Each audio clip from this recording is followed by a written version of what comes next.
ಮಾಡೋರಿಗೆ ಸಜೆಷನ್ ಇಲ್ಲ. First focus on ಅವ್ರ ಕೆರಿಯರ್ ಮೇಲೆ ಫೋಕಸ್ ಮಾಡಬೇಕು. ಇಬ್ರು ಅಂಡರ್ಸ್ಟ್ಯಾಂಡಿಂಗ್ ಇರಬೇಕು, ಅವಾಗ ಅಷ್ಟೇ ಚೆನ್ನಾಗಿರುತ್ತೆ. ಲವ್ ಅಂದರೆ ಜಸ್ಟ್ ಅಟ್ರಾಕ್ಷನ್, ಜಸ್ಟ್ ಒಂದು ಫೀಲು, ಒಂದು ಅಂಡರ್ಸ್ಟ್ಯಾಂಡಿಂಗ್ ಅಷ್ಟೇ.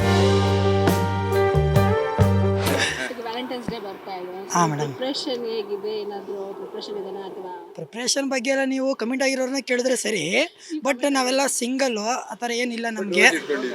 ರೋಸ್ ಈಗ ನೋಡಿದೆ, ರೋಸ್ ಇತ್ತು ಕೈಯಲ್ಲಿ. ಅದು ಇಲ್ಲ ಮೇಡಮ್, ಇಲ್ಲ ಯಾವ ರೋಜ್ ಏನಿಲ್ಲ. ಎಲ್ಲಿ ಜಸ್ಟ್ ಅದು ನಿಮ್ಮ ಊಹೆ ಅಷ್ಟೇ, ಅದು ಆ ಥರ ಏನಿಲ್ಲ.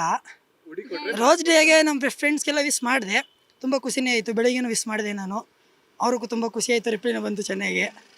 ಅಷ್ಟೇ, ಆ ಥರ ಪ್ರಿಪ್ರೇಷನ್ ಇಲ್ಲ. ಇವ್ರಲ್ಲಿ ಅಜಯ್ ಅಂತ ಇದ್ದಾರೆ, ಕಮಿಟೆಡು. ಇತ್ತೀಚಿನ ದಿನಗಳಲ್ಲಿ ಲವ್ ಬಗ್ಗೆ ಸ್ವಲ್ಪ ಗೊತ್ತಿರಬೇಕು ನಿಮಗೆ. ಅಷ್ಟು ಟ್ರೂ ಆಗಿ ಲವ್ ಮಾಡೋದು ಕಡಿಮೆ ಆಗಿದೆ. ಅದ್ರ ಬಗ್ಗೆ ಏನು ಹೇಳ್ತೀರಾ? ಅದು ಡಿಪೆಂಡ್ ಅಪಾನ್ ಅವ್ರ ಮೇಲೆ ಬಿಟ್ಟಿದ್ದು. ಅವ್ರು ಯಾವ ಥರ ಅಂದ್ಕೊಂಡಿರ್ತಾರೆ, ಯಾಕೆ ಲವ್ ಮಾಡಿರ್ತಾರೆ, ಅದು ಅವ್ರ ಮೇಲೆ ಡಿಪೆಂಡು. ನಂಗೆ ಲವ್ ಮಾಡೋರಿಗೆ ಸಜೆಷನ್ ಇಲ್ಲ. ಫಸ್ಟ್ ಫೋಕಸ್ ಆನ್ ಅವ್ರ ಕೆರಿಯರ್ ಮೇಲೆ ಫೋಕಸ್ ಮಾಡಬೇಕು. ಇಬ್ರು ಅಂಡರ್ಸ್ಟ್ಯಾಂಡಿಂಗ್ ಇರಬೇಕು, ಅವಾಗ ಅಷ್ಟೇ ಚೆನ್ನಾಗಿರುತ್ತೆ. ಇವಾಗ ಇಲ್ಲಿ ನಮ್ಮ ಆಫೀಸಲ್ಲಿ ಒಬ್ಬರು ಮದುವೆ ಆಗಿದೆ ರೀಸೆಂಟಾಗಿ, ಲವ್ ಮ್ಯಾರೇಜು.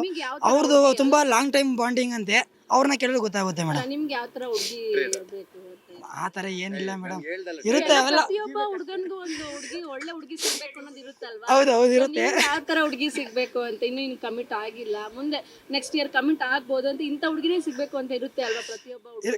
ಖಂಡಿತ ಇದೆ ಮೇಡಮ್, ಅದು ಖಂಡಿತ ಇದೆ. ಅಲ್ಲ ಸಸ್ಪೆನ್ಸ್ ಇರುತ್ತೆ ಮೇಡಮ್. ರೋಸ್ ಡೇ ಇವತ್ತು ಯಾರಿಗೆ ರೋಸ್ ಕೊಟ್ಟಿದ್ಯಾ? ಶಿವನ್ಗೆ ಕೊಟ್ಟಿದ್ದೀನಿ. ಫ್ರೆಂಡಿಗೆ ಕೊಟ್ಟಿದ್ಯಾ? ಹುಡುಗಿನ ಕೊಟ್ಟಿದ್ಯಾ? ಓಕೆ. ಏನದು ಅಂದ್ರೆ ಏನಾದ್ರು ನಿನಗೆ ಕಮಿಟೆಡ್ ಹೇಗೆ? ಇಲ್ಲ ಅಕ್ಕ, ಇಲ್ಲ, ಇಷ್ಟ ಇಲ್ಲ. ಇಷ್ಟ ಎಷ್ಟು ವರ್ಷದಿಂದ ಲವ್ ಮಾಡಿರೋದು?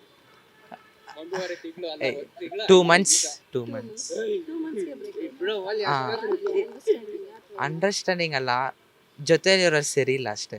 ಯಾರನ್ನೂ ನಂಬಾರ್ದು.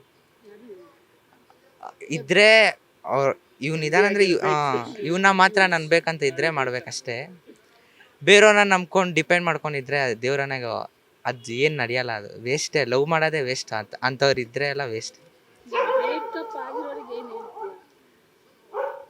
ಏನಿಲ್ಲ, ಕುತ್ಕೊ ಅಲ್ಬಾಡಿ, ಏನಿಲ್ಲ, ಕಾನ್ಫಿಡೆಂಟ್ ಆಗಿ ಇರಿ ಅಷ್ಟೇ. ಹಾಂ ಅಷ್ಟೇ. ಅಷ್ಟೇ, ಒಂದು ಬಿಟ್ಟರೆ ಅದಕ್ಕಿಂತ ಚೆನ್ನಾಗೇ ಸಿಗುತ್ತೆ ನಮಗೆ ಅಂತ ಬಿಟ್ಬಿಡ್ಬೇಕು ಸೈಲೆಂಟ ಅಷ್ಟೇ. ಮಾಡಿದ್ರೆ ಟ್ರೂ ಆಗಿ ಮಾಡ್ಬೇಕಿಲ್ಲ ಅಂದರೆ ಸುಮ್ಮನೆ ಮುಚ್ಕೊಂಡು ಮನೆಯಲ್ಲೇ ಕುತ್ಕೊಂಡು ಓದ್ಕೊಂಡು ಇರ್ಬೇಕು ಅಷ್ಟೇ. ಏನು ಮಾಡೋಂಗಿಲ್ಲ. ಸುಮ್ಮನೆ ಟೈಮ್ ಪಾಸ್ಗಲ್ಲ, ಸುಮ್ಮನೆ ವೇಸ್ಟ್ ಅದು. ಏಮರ್ಸ್ಬಿಟ್ಟು ಅವ್ರು ಖುಷಿಯಾಗಿರ್ತಾರೆ ಅಷ್ಟೇ. ನಾವಿಲ್ಲಿ ಕುತ್ಕೊಂಡು ಹತ್ಕೊಂಡು ಅಷ್ಟೇ, ಅದು ವೇಸ್ಟ್. ಹತ್ರನೂ ವೇಸ್ಟ್, ಸಿಗೋದು ಇಲ್ಲ ತಿರ್ಗಾವಳು. ಆದರೂ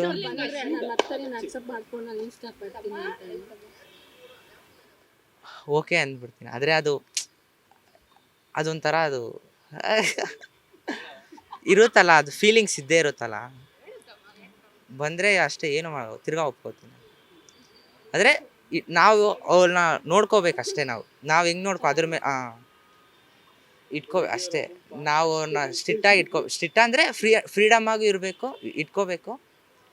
ಅದೇ ಜೊತೆಗೆ ಸ್ವಲ್ಪ ಎಲ್ಲೆಲ್ಲಿ ಸ್ವಲ್ಪ ಸ್ಟ್ರಿಕ್ಟ್ ಆಗಿರಬೇಕು, ಆ ಜಾಗದಲ್ಲೆಲ್ಲ ಇರಬೇಕು. ಹಾಗೆ ಆಗುತ್ತೆ. ಬರ್ತಿದೆ, ಏನು ಪ್ರಿಪ್ರೇಷನ್ ಆದರೂ ಮಾಡ್ಕೊಂಡಿರೋದ್ರಿಂದ ಹೇಗೆ? ಪ್ರಿಪರೇಷನ್ಸ್ ಏನಿಲ್ಲ, ಸದ್ಯಕ್ಕೆ ಎಕ್ಸಾಮ್ಸ್ ಬರ್ತಾ ಇದೆ, ಅದಕ್ಕೆ ಪ್ರಿಪೇರ್ ಆಗಬೇಕಷ್ಟೇ. ರೋಸ್ ಡೇ ಇದೆ, ಯಾರಿಗಾದ್ರೂ ರೋಸ್ ಕೊಟ್ಟಿರೋದುಂಟ ಹೇಗೆ? ರೋಸ್ ಯಾರಿಗೂ ಕೊಟ್ಟಿಲ್ಲ, ಯಾರ ಹತ್ರ ತಗೊಂಡಿಲ್ಲ. ಈಗ ನಿಮ್ಮ ಫ್ರೆಂಡ್ ಕೂಡ ಈಗ ನಿಮಗೆ ಕೊಟ್ಟಿದ್ದಾರೆ ಅಂತ ಹೇಳಿದ್ರಲ್ಲ, ಅವ್ನು ಬಾಯ್ ಮಾತು ಹೇಳ್ತಾನೆ ಅಷ್ಟೇ. ಅವನು ಕೊಟ್ಟಿಲ್ಲ. ಕೊಡ್ತಾನೆ, ಇನ್ನೊಂದು ಸ್ವಲ್ಪ ಹೊತ್ತು ಕಿತ್ಕೊಂಡ್ಬರ್ತಾನೆ ನೋಡಿ. ಎಲ್ಲಾದ್ರೂ ಕಮಿಟೆಡ್ ಹೇಗೆ? ಕಮಿಟೆಡ್ ಇಲ್ಲ ಕಮಿಟೆಡು ಒಂದು ಸೈಡಲ್ಲಿ ಕಮಿಟೆಡ್. ನಿಜನೇ ಹೇಳ್ತಾ ಇದ್ದಲ್ಲ, ಹೇಳಿ. ಕಮಿಟೆಡ್ ಹೆಸರೆಲ್ಲ ಬೇಡ. ಈಗ ಇತ್ತೀಚಿನ ದಿನಗಳಲ್ಲಿ ನಿಮ್ಗೆ ಗೊತ್ತಿರ್ಬೋದು, ಲವ್ ಮಾಡಿದ್ರೆ ಟ್ರೂ ಆಗಿ ಲವ್ ಮಾಡೋದು ಕಡಿಮೆ. ಅಂಥವ್ರಿಗೆ ಏನು ಹೇಳ್ತೀರಾ, ಅಥವಾ ಮಾಡ್ದಿರೋರಿಗೆ ಏನು ಹೇಳ್ತೀರಾ? ಟ್ರೂ ಎಕ್ಸಾಂಪಲ್ ಇವನಿದ್ದಾನೆ, ನಿನ್ನೆ ಮೊನ್ನೆ ತಾರೆ ಬ್ರೇಕಪ್ ಆಯ್ತು ಇವನಿಗೆ. ಬ್ರೇಕಪ್ ಆಗಿಲ್ಲ ಅಂತ, ಲವೇ ಮಾಡ್ತಿಲ್ಲ ಅಂದ್ರಲ್ಲ. ಮೊನ್ನೆ ಬಸ್ಸಲ್ಲಿ ಬಿಕ್ಕಿ ಹತ್ತಿದ್ದಾನೆ ಪಾಪ, ಚಿಕ್ಕ ಹುಡುಗ. ಇರೋದು ಹೇಳ್ತಾ ಇದ್ದೀನಿ ಕಣೋ, ನಿಜ ಹೇಳ್ಬೇಕು. ಸೊ ನಿಮ್ಮ ಪ್ರಕಾರ ಲವ್ ಅಂದ್ರೆ ಏನು? ಲವ್ ಅಂದರೆ ಜಸ್ಟ್ ಅಟ್ರಾಕ್ಷನ್, ಜಸ್ಟ್ ಒಂದು ಫೀಲು, ಒಂದು ಅಂಡರ್ಸ್ಟ್ಯಾಂಡಿಂಗ್ ಅಷ್ಟೇ, ಇನ್ನೇನಿಲ್ಲ. ಈಗಿನ ಕಾಲದಲ್ಲಿ, ಈ ಜನ್ರೇಷನಲ್ಲಿ ಲವ್ ಅನ್ನೋದು ಸ್ವಲ್ಪ ಆಟ ಥರ, ಪ್ಲೇ ಅಷ್ಟೇ. ಅಂಥವ್ರಿಗೆ ಏನು ಹೇಳ್ತೀರಾ ನೀವು? ಅಂಥವರು ಮೋಸ ಮಾಡೋರೆಲ್ಲ ಒಂಥರ ಚೀಪ್ ಅಂತ ಎಕ್ಸ್ಪ್ಲೇನ್. ಟ್ರೂ ಆಗಿ ಲವ್ ಮಾಡೋರಿಗೆ ಆನೆಸ್ಟಾಗಿ ಹೇಳೋದು ಒಂದೇ, ಇರೋವರೆಗೂ ಚೆನ್ನಾಗಿರ್ತಾರೆ ಲೈಫ್ ಲಾಂಗ್ ಖುಷಿಯಾಗಿ, ಏನು ಜಗಳ ಏನೂ ಇರಲ್ಲ, ಅಂಡರ್ಸ್ಟ್ಯಾಂಡಿಂಗ್ ಇರುತ್ತೆ ಒಳ್ಳೇದು ಅಷ್ಟೇ.